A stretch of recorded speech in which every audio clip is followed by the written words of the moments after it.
وسهلا بكل الذين ينضموا للاستماع إلى راديو بلدي، أول راديو عربي أمريكي ويعنى بقضايا العرب في المهجر.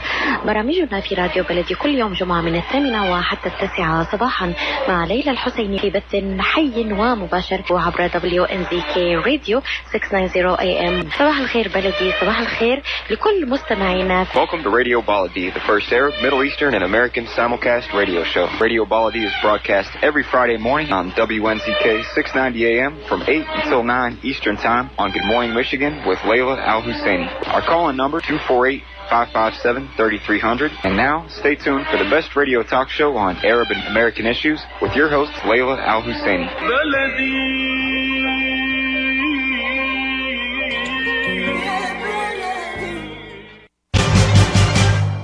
I am Atef Abdel Gawad. Join me the first Friday of each month at 8 a.m. Eastern Time.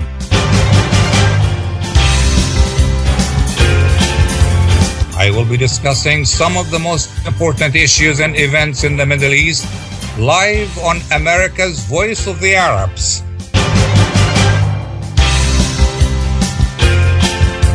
WNZK 690 AM and WDMV 700 AM.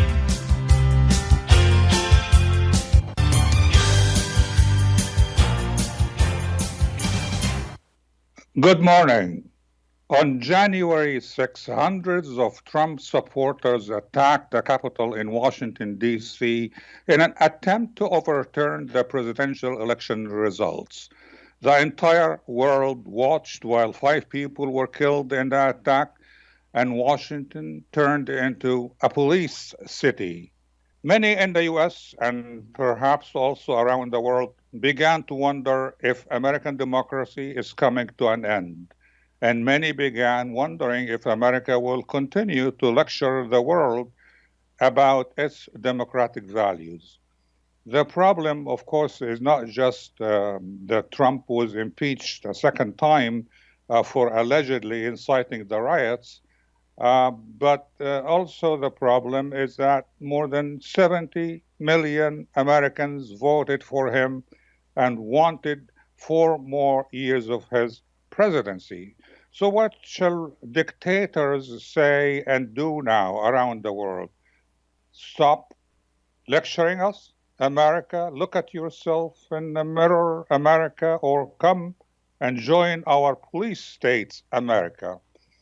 To discuss those and other related questions, we have a group of distinguished guests and experts. Dr. Ihsan Alkhatib, who is professor of political science at Murray State University, Mr.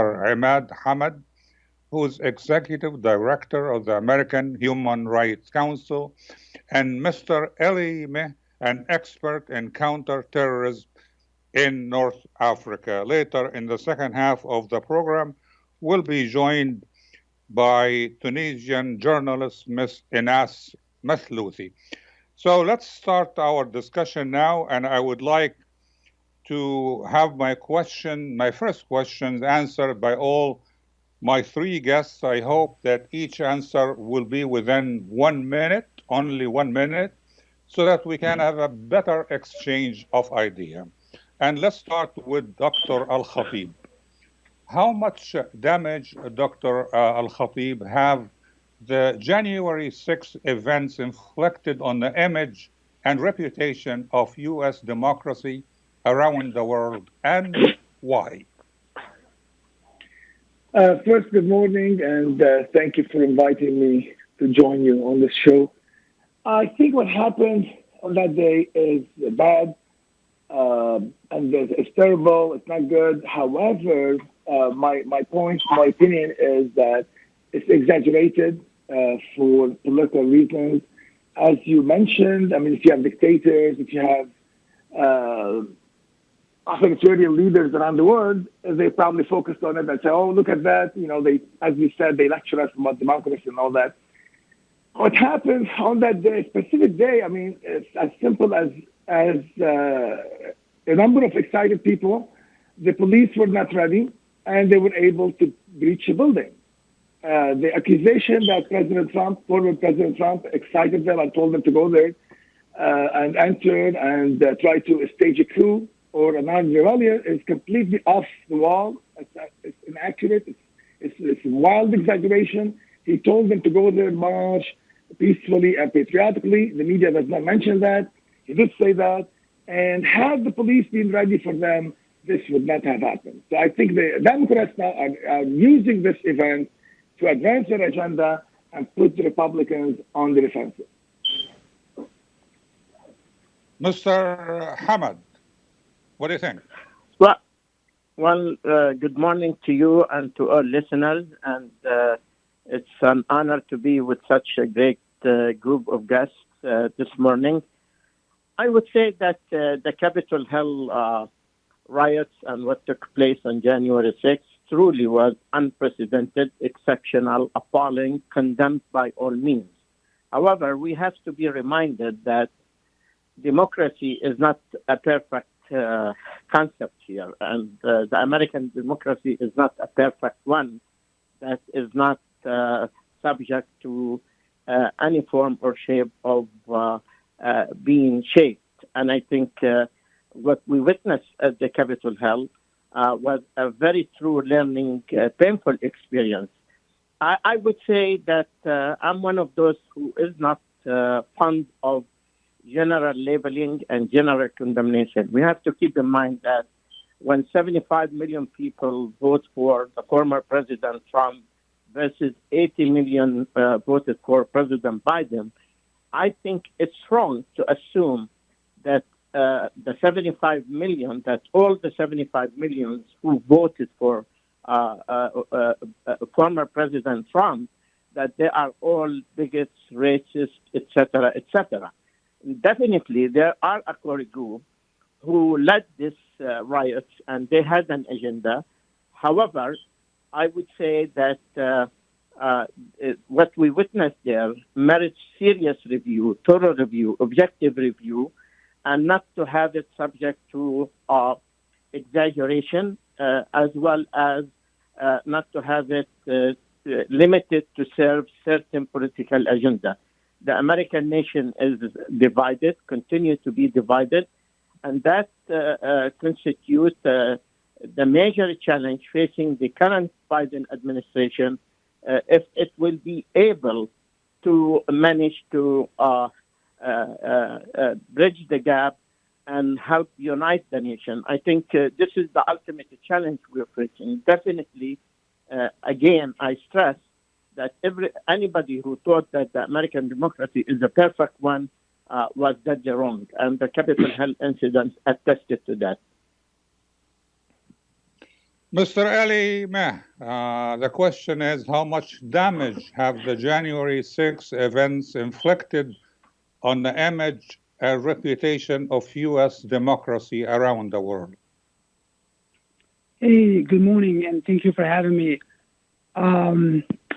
I think that the January 6 events were truly unprecedented in the American history, or at least the recent history. This is something that I believe, at least in my lifetime, we've never seen anything like this. And as far as answering your question, I think that the ramification and the implication of the Capitol siege are definitely felt throughout the nation and also felt throughout the international community. And I think that one could argue that even what happened to Capitol, the military coup that happened in Myanmar could be sort of inspired from what happened on Capitol ground on January 6th. You know, what could argue that dictators all around the world are looking at America right now and they're saying, well, I guess we're not the only country having problems. And I guess that casting your vote at the poll is not always the most straightforward way to democracy. That sometimes, you know, one could sort of go and do these unusual ways to get their sort of will done in their countries. So definitely these are unusual events, and definitely raised a lot of questions. One of the speakers just mentioned why weren't Capitol presence on Capitol ground? Where were the National Guard, even though D.C. mayor requested their presence in D.C. that day? Why were there such a small presence of the D.C. the Capitol Police? Just a lot of questions, and just the magnitude of the event was just mind-blowing, mind-boggling to most Americans. And I think it's also a reflection, a clear reflection of the state of democracy right now in America. There's a huge divide in American politics, and I think that another also way to look at what happened on January 6th is that it's just a ramification, sort of an embodiment of all the tension that was sort of brewing in the social media sphere, from whether it's from players like QAnon or other sort of far-right extremists. So yeah, there's definitely a big hit to sort of America's international image here, and only time will tell us just how bad this was to it. Okay, Dr. Al-Khatib, you just said that you don't think Mr. Trump is to blame for what happened. So the question is, what are the root causes for the insurrection? Some people talk about demographic changes in American society. Other people say it is social media, and others still say it's Mr. Trump. Yeah, again, why did this happen? I think there is a sense in the country that law and order is not important, that if you are righteously upset, that anything goes. And unfortunately, this sentiment was established by the month that preceded that day, when you had the Black Lives Movement, all these people protesting, and we saw on TV, burning things, looting, all kinds of lawlessness, and the police are just watching. Even it happened in Madison. I think they tried to get into the Capitol there. And that, I think, established the sense that if you're angry and you're justified in your anger, it means you pretty much can do everything. I think that is a main reason. The idea that law and order do not matter if you are self-righteous or you're facing an injustice or something of that nature. I think that played a very important role in that. I think another is, I think President Trump should have been more careful with his language. I think he's not criminally liable. I don't think he should be impeached for it, but I think he had an excited audience and should be more careful with his language.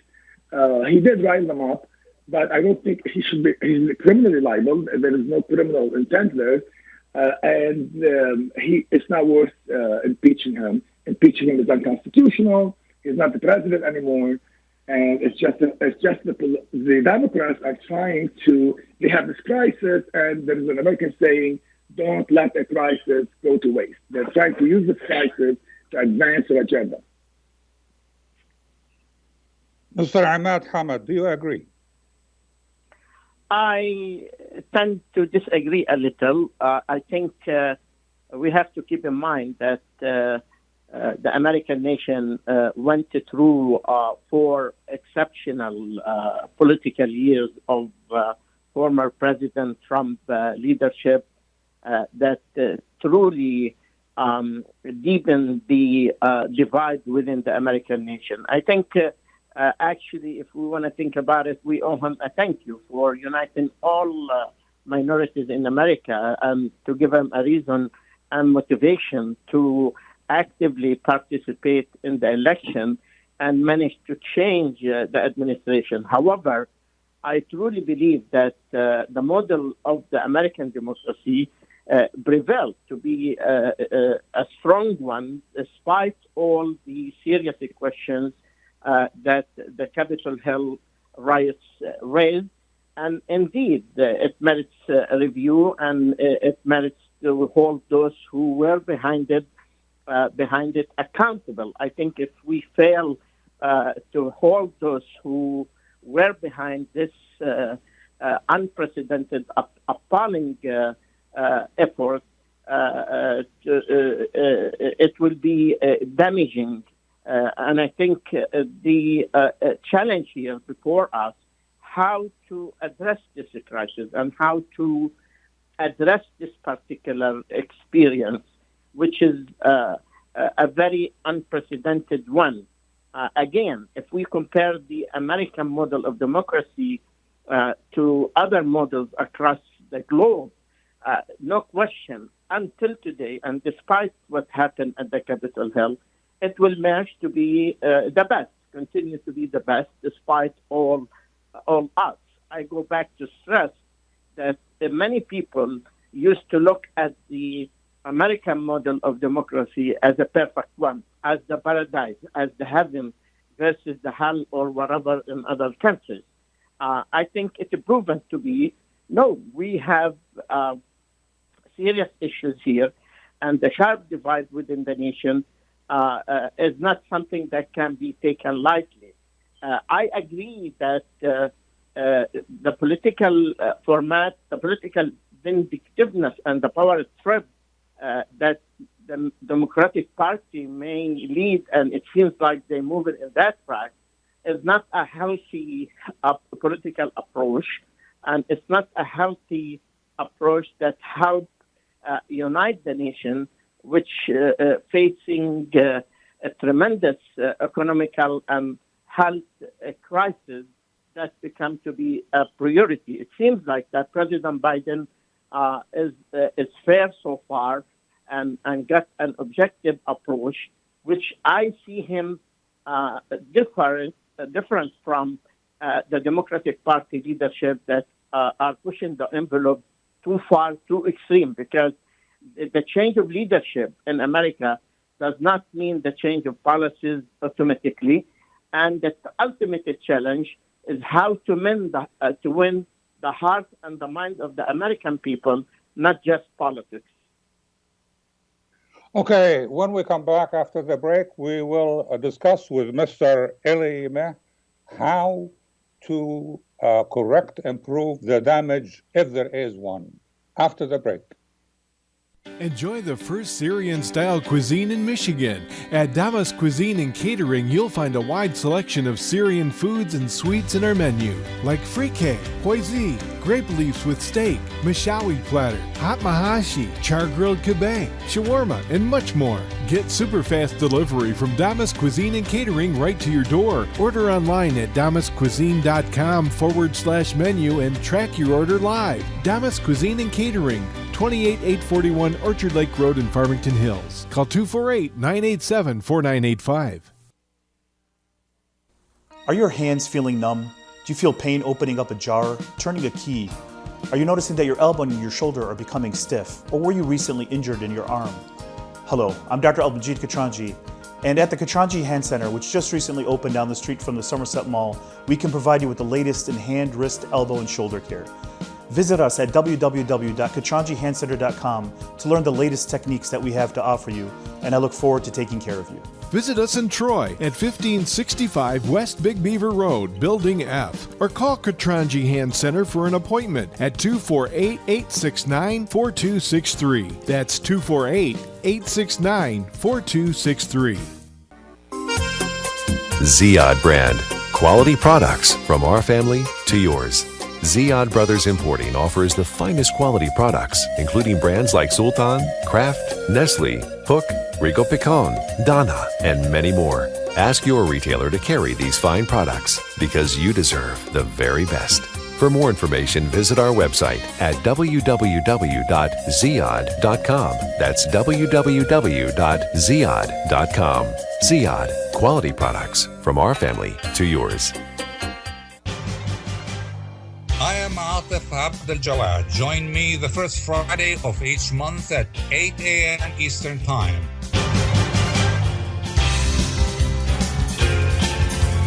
I will be discussing some of the most important issues and events in the Middle East live on America's Voice of the Arabs.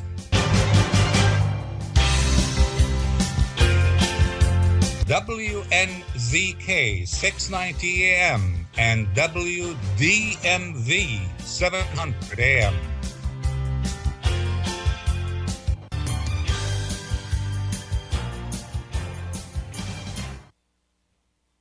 Welcome back to our discussion on Radio Baladi. We are talking about what happened on January 6th on Capitol Hill and what that means for both the U.S., American society, and the entire world. And my question now goes to Mr.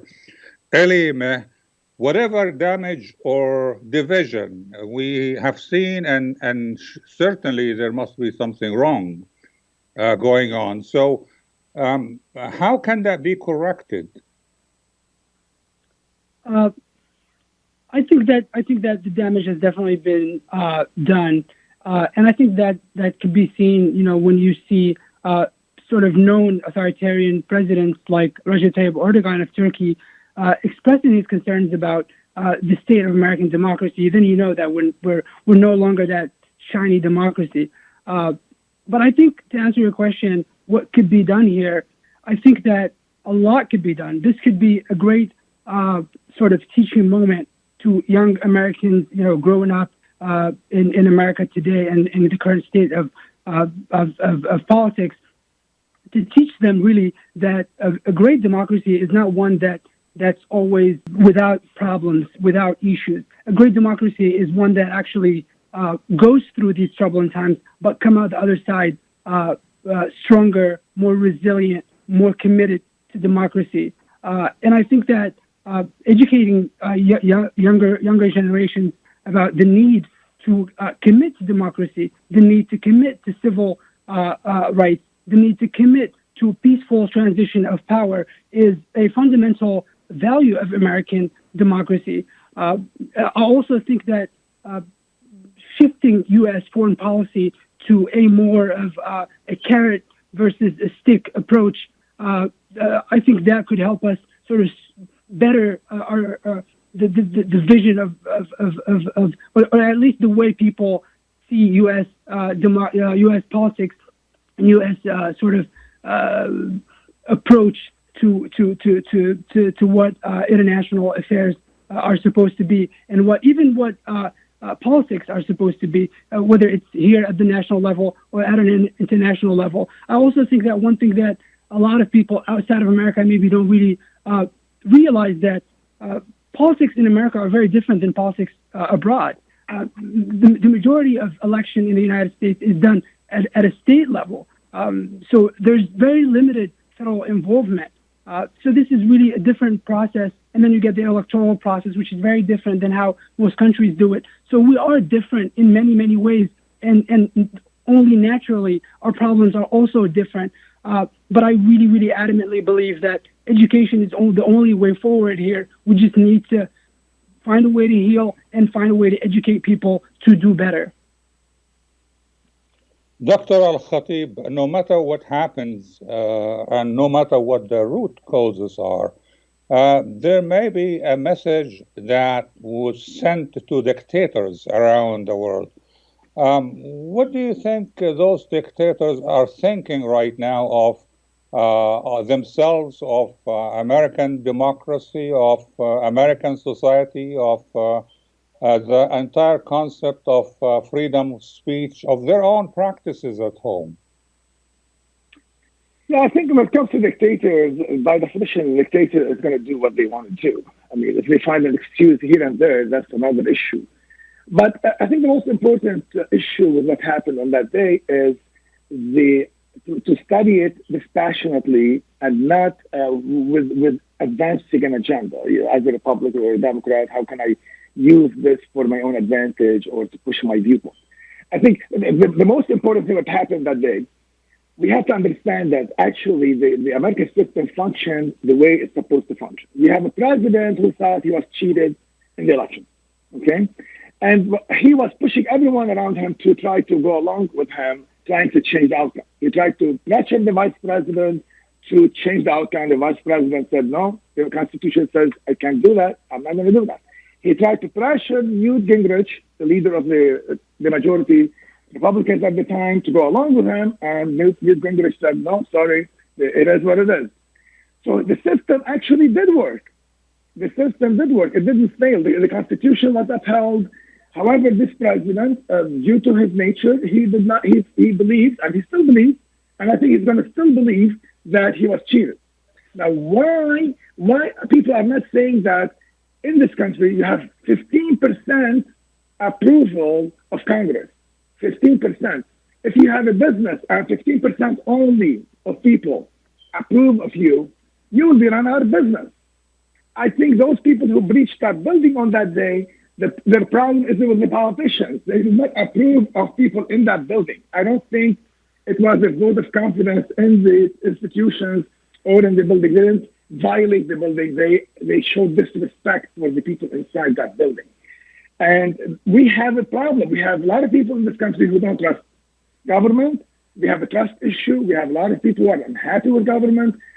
We have a lot of people who don't trust the media.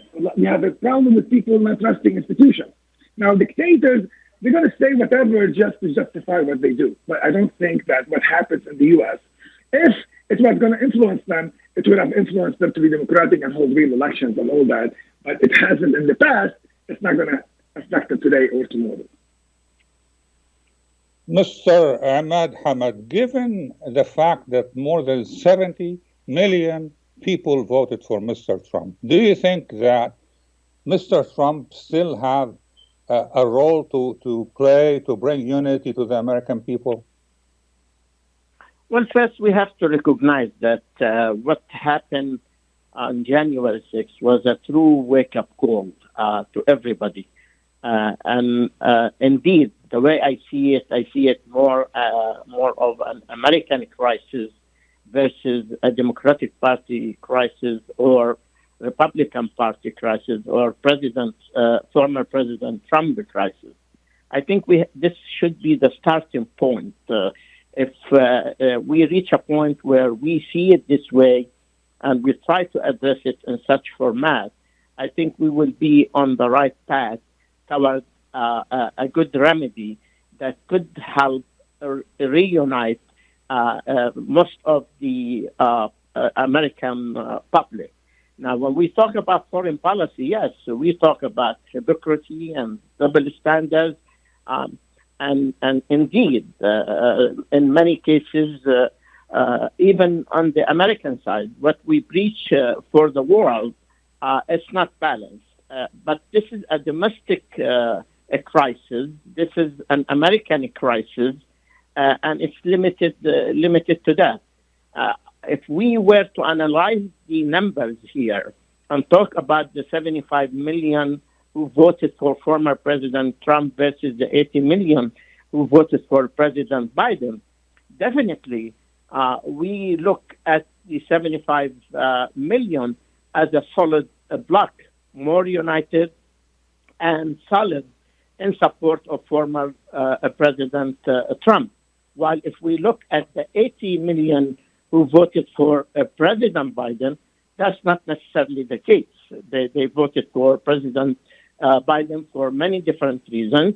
And one prime reason is that their disapproval of the leadership and the style of leadership and how former President Trump executed his presidency style, which was totally exceptional and unprecedented and bypassed all the traditional forms and ties and styles of the presidency of the United States of America. I believe that if both Democrats and Republicans don't wake up and smell the coffee and look at it as an American crisis, I don't think that a solution can be rendered in the near future. I think the next 4 years are going to be very tough years for the Biden administration.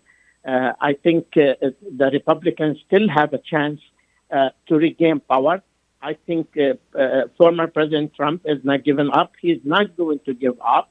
And he still has his great influence. And we can see that clearly through the impeachment process that took place at the U.S. House of Representatives, and that is not going to fly and bypass the U.S. Senate. That by itself reflects the deep crisis that we are dealing with. Again, this was a wake-up call that we cannot take our democracy for granted. We cannot take our state of security and safety for granted. And indeed, there are measures that needed to be put in place and to be firm about it, that nobody is above the law, and the law and order should be the governing principle for all. I assume that the upcoming days are going to be more challenging. And I said that the issue here is the ability of the Biden administration to win the hearts and the minds of the American public. And that's the underline of it in order to bypass this crisis and set the tone right and restore it back to what it was. When we come back after the break, we were going to find out a sample of how the Tunisian people see the January 6th events. After the break.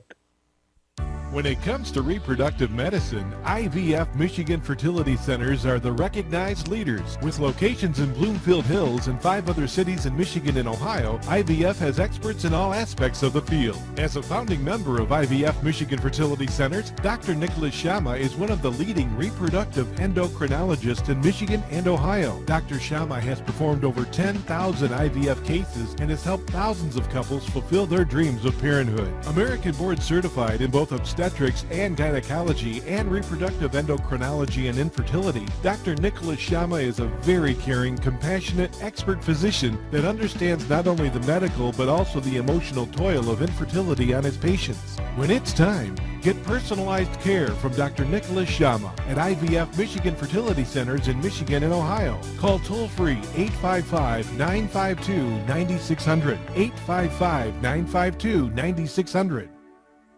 Kashat's Mediterranean Market and Shish Kebab offers a great array of your favorite Mediterranean meals. Meals range from lamb specialties, shawarma sandwiches, seafood dinners, and they offer special big trays of your favorite food, plus much more. Kashat's Mediterranean Market and Shish Kebab address is 32839 Northwestern Highway in Farmington Hills. Their phone number is 248-538-9552. That number again is 248-538-9552. And the supermarket is open from 8 a.m. to 9 p.m. Kashat's Mediterranean Market and Shish Kebab will definitely leave you satisfied. Life is a nonprofit charity that's provided humanitarian aid and development to people and communities for over 25 years, regardless of race, color, religion, or cultural background. When disaster occurs here or around the world, Life for Relief and Development rushes in to provide food, medical aid, and shelter to those in need. Please help improve these efforts. Make your tax-deductible donation to Life now at lifeusa.org or call 248-424-7493. Are you going to start a restaurant or a grocery store soon? Do you need floor plans and designs? Call Naji Abood at 734-744-9796. Do you want to buy kitchen and restaurant equipment at discount prices? Call Naji Abood now, 734-744-9796. New Concept Products and Design, the trademark of kitchen equipment.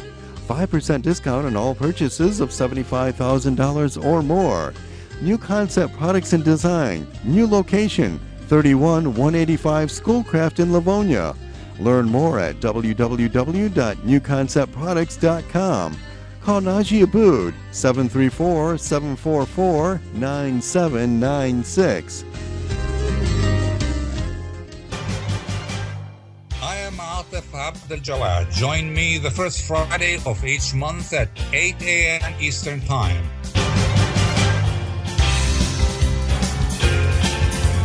I will be discussing some of the most important issues and events in the Middle East live on America's Voice of the Arabs.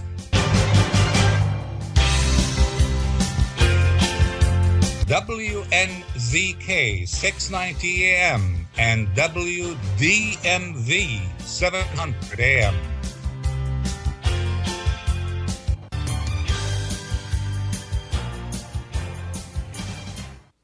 Welcome back to our discussion on Radio Baladi. We are talking about the January 6 events on Capitol Hill here in Washington, D.C., and how that affected or may have affected how the world perceived America and the American democracy. We were joined now by Ms. Ines Mathlouthi, who is a distinguished guest from Tunisia. And Ms. Mathlouthi, now give us an idea how the Tunisian people saw what happened in America on January 6th. Hi, Doctor, and hello to the audience. For us in Tunisia, we were in a bit of shock, honestly, because we never thought that we're gonna see that in this day and age. Because to us, America is a big nation and a very strong nation, and democracy has been there for 250 years, and we are still new in this approach. I mean, our democracy started in 2011, so it's still new, and we never thought we're gonna see that. Honestly, when we are watching the videos of the attack on the Capitol, we thought it was a teaser for a movie or something like that, but we never thought that we're gonna see that. And like I said, it was a bit of shock. Well, in Tunisia, we have that every day. We can see that every day in our, let's call it a Congress. And people were fighting over power and fighting over seats. And we honestly, we lost faith in democracy in Tunisia. But to us, America is a great nation, and democracy in America will never fall. But probably what leads to violence in America could lead to terrorism in our country, and this is what happens. I mean, politicians in Tunisia tend to drum up violence using dehumanizing language and glorifying battle language, and this is what happened with Trump. So the supporters engaged in violence, and this is what happened in Tunisia and what happened in the US. So it was the same difference. So they did that as a response to the politicians they follow, and unfortunately, this is the case in the US after the attack. So Republicans or the far-right leaders in France, for example, they are the same to us. Then we could say that the democracy is at risk. Because they entice ethnic antagonism, which means unfavorable feelings toward Muslims, migrants, and other outgroups, and concerns about their claims, socially and politically. And this is what's happening here in Tunisia, for example. When we voted, 90% of voters were between 18 and 25 years old during the last elections, presidential elections. And our current president, Qais Said, he has no ties to any political party. He's like a clean slate. And that's why 90% of the population voted for him.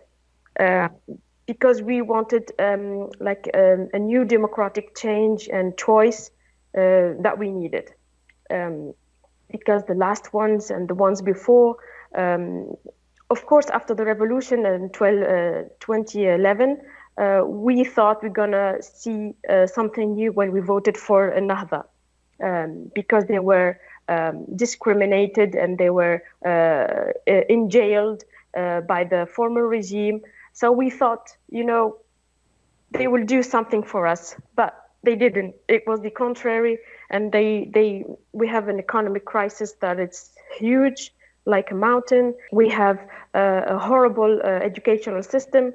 And we wanted to change that by voting for a new president. And when we did, and it was 100%, democratic choice, so 90% of the voters were young people, the former president and the former party or whatever they did exactly like Trump did. They urged supporters to protest against the certifying of the election results, and exactly the same what happened. And they went to the street and they did some riots and protested. They didn't want a peaceful transfer of power, because if they lose, it means there is no democracy. But if they win, there's democracy. So I guess this is the same thing. This is what we see when we saw the attack on the U.S. Capitol when the Congress met to certify the 2020 presidential election results.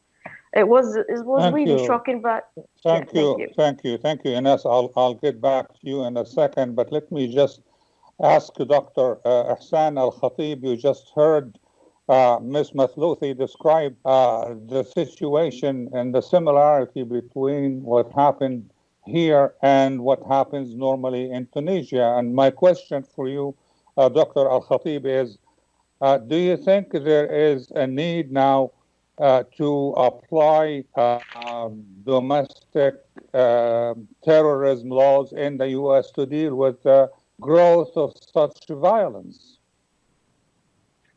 Again, the issue, this what's happening in this country today reminds me of the aftermath of 9/11, right? 9/11 was a disaster, was bad, but I think it was leveraged politically to advance an agenda, and they used the event to advance that agenda, such as occupying Iraq, the war in Iraq.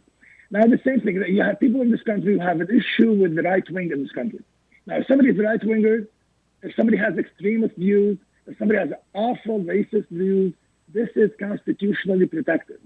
People have the right to have awful ideas in their head. Now, some people in this country want to weaponize the event to go after people that they're unhappy with, whose ideas they don't like. Now, that is bad. I think that is worse than what happened on that day.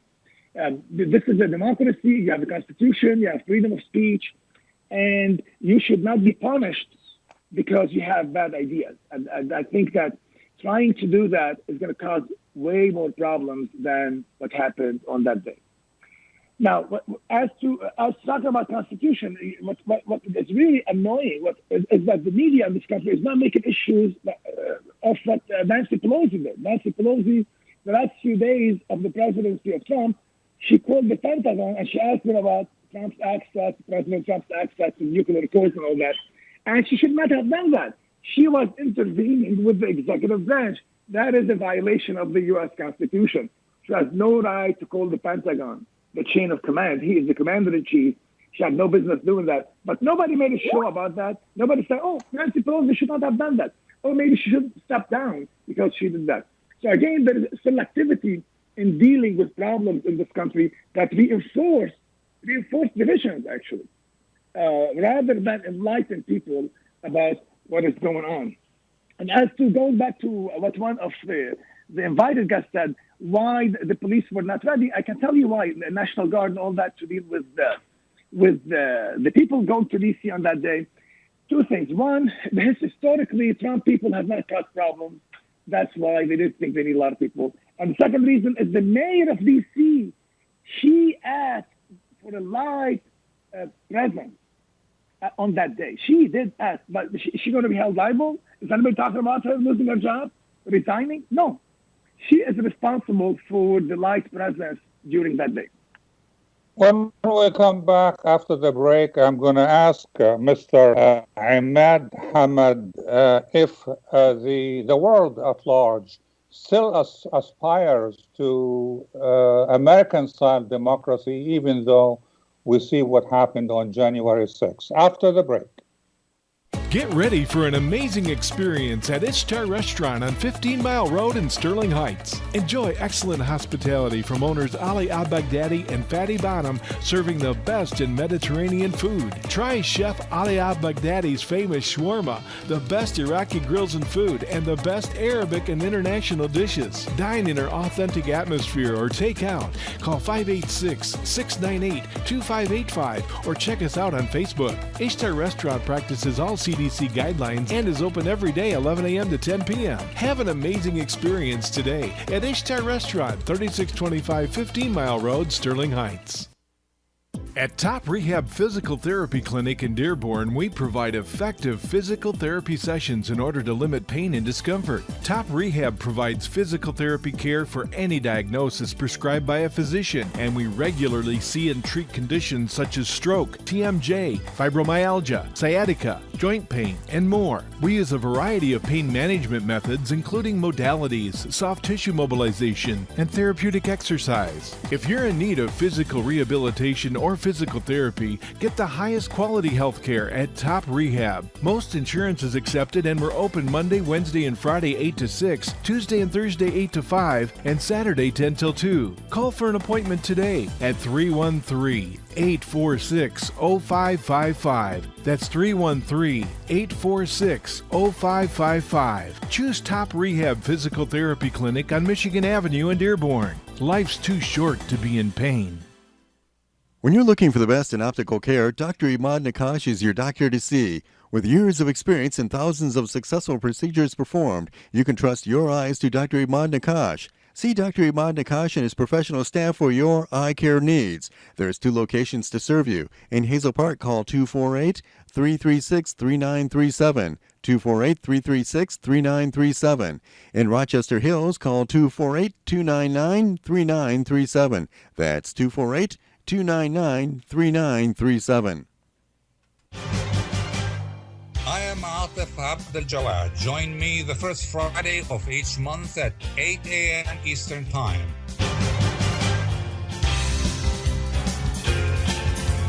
I will be discussing some of the most important issues and events in the Middle East live on America's Voice of the Arabs.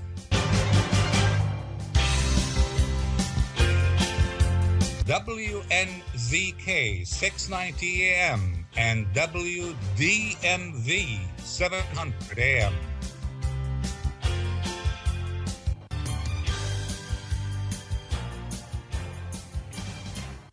Welcome back to our discussion on Radio Baladi. We are talking about the January 6 events here in Washington, D.C., and the response to those events around the world. And my question now goes to Mr. Imad Hamad. Mr. Hamad, as we have seen recently, the large, widespread protests throughout Russia and also in Myanmar in response to the military coup. I want to see how do you see the aspiration still existing around the world to have an American-style democracy? Well, again, I think your guest in Tunisia reflected what people across the world perceived or seen the Capitol Hill riots, images that took place. I think it's a reflection of many people who look at America as a perfect country and who look at America as the model to follow and to be.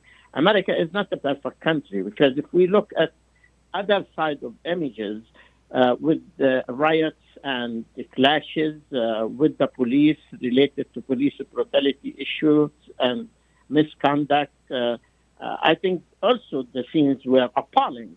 And we see that in many countries, especially in the Arab world in particular. So, yes, it can happen in America. I don't think it's a surprise that it happens in America. The question is, it's not if it happened or not. The question how we deal with it and how we address it and how we manage to put a remedy to it. Yes, hate, racism is a true challenge in America, and it's been a true challenge in America, despite the fact that we take pride in the American model of democracy. That's not going to end anytime soon. I think the rise of hate crimes and domestic terrorism is becoming a reality, and it's becoming a true challenge facing the American nation like any other country in the world. We keep in mind that violence, radicalization, extremism, hate, racism are part of every nation, including America.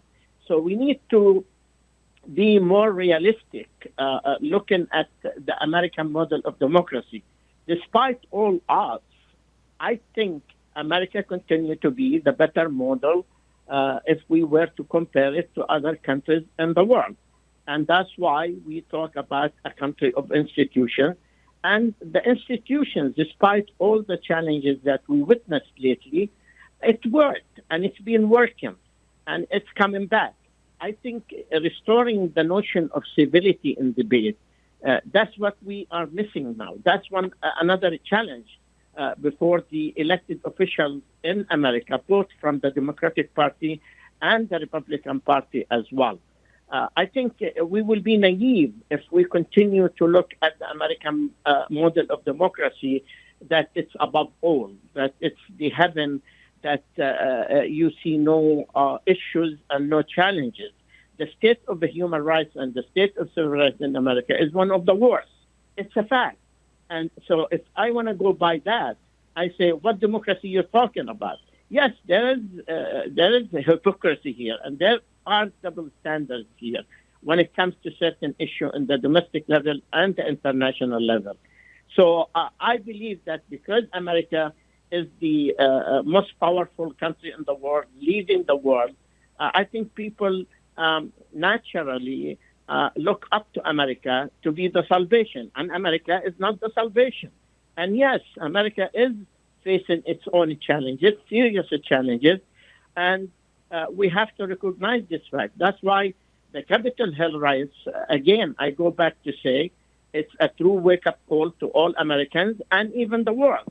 And what happened at the Capitol Hill is going to continue to serve as a constant reminder how we need to organize better and how we need to mobilize better and how we need to engage better in order to defend and protect the U.S. Constitution and provide the equal justice and liberty and freedom for all beyond race, faith, origin, etc.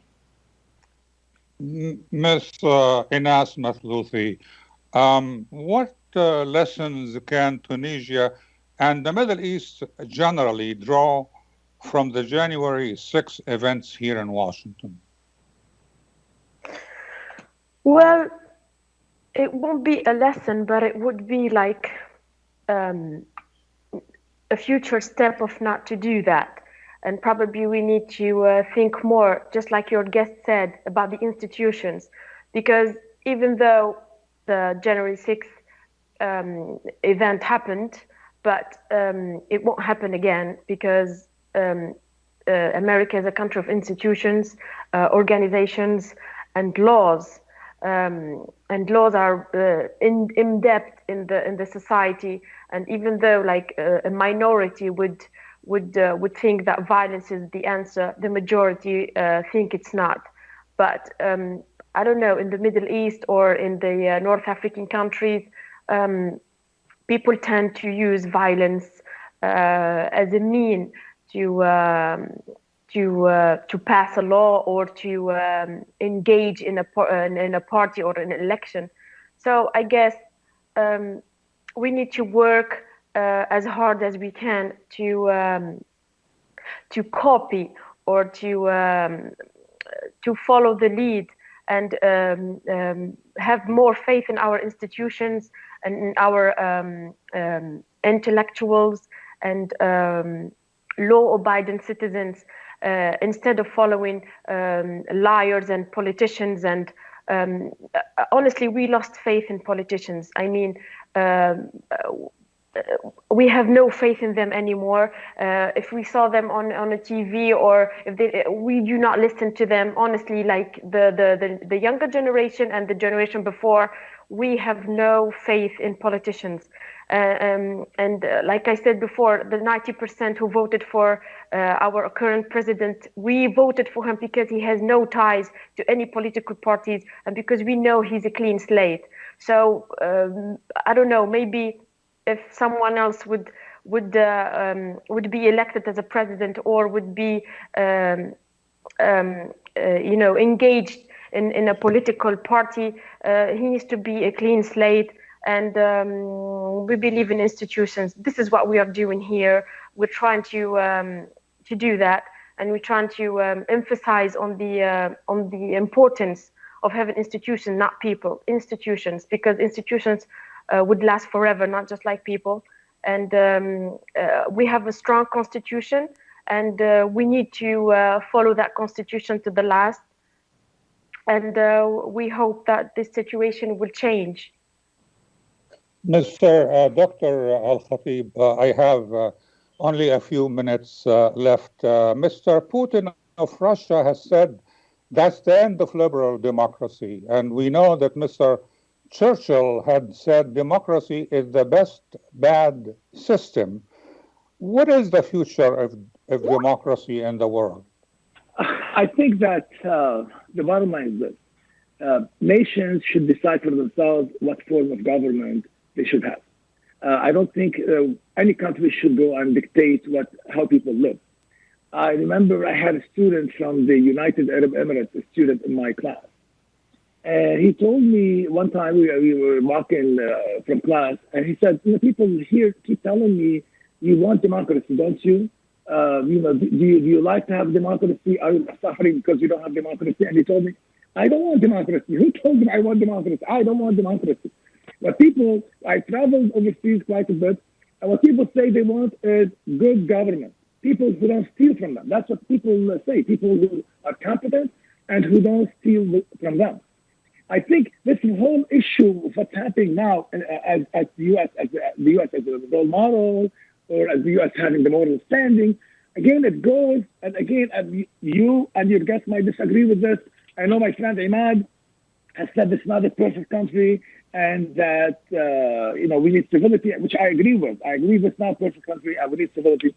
I take you back to what happened on January 6th. It's portrayed as an armed rebellion, as a coup.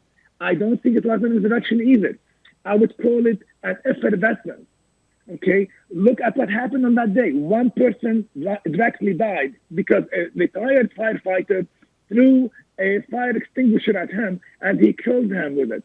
Now, anybody who studied international politics and knows about rebellions and coups and armed conflict, this is a joke compared to that. Now, granted, the visual is terrible. It was a bad visual. But I think what is the worst visual for democracy is how the Democrats are using this, how they're milking it to advance their agenda. They have transformed Washington, D.C. into a green zone, like a green zone in Baghdad. You don't need all these people. You don't need all these thousands of soldiers. That's not how you fight terrorism. If there is a domestic terror issue, that's not how you fight it.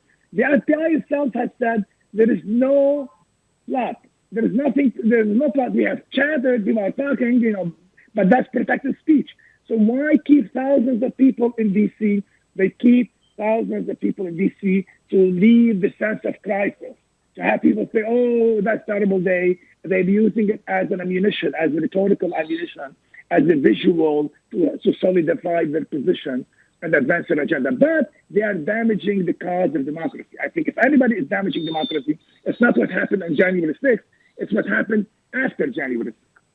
Dr. Al-Khatib, Ihsan Alkhatib, thank you very much. I also would like to thank our other guests, Mr. Imad Hamad, Mr. Ely Mih, and Ms. Ines Mathlouthi from Tunisia. And I thank you all. We'll see you again on the first Friday next month. Have a good weekend.